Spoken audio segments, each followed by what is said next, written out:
SMS text messaging, the latest device that's fueling ethnic violence in Kenya. Alfie is one of millions of Kenyans being bombarded with messages urging him to attack those not from his tribe. Yeah, it reads, fellow Kenyans, the Kikuyu have stolen our children's future. Hope of removing them through the ballot has been stolen. We must deal with them the way they understand violence. We must terminate them with a heavy price, the Rwanda way. When you received those messages, how did that make you feel?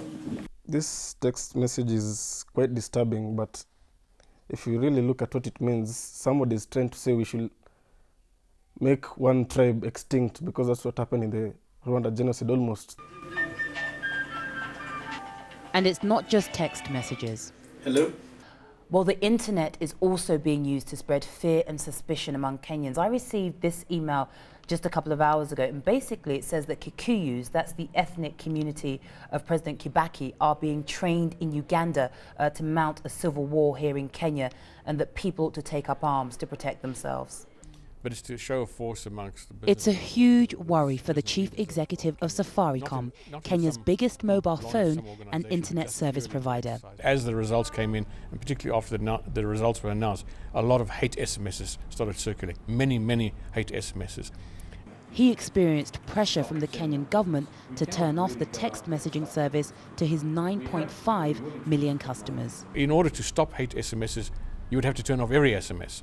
And I think that would be not a very good idea, particularly in a country that is having some trouble. You know, you don't want to suddenly turn off people's means of communication. And unfortunately, Kenya lacks the technology to filter and block messages containing inflammatory words.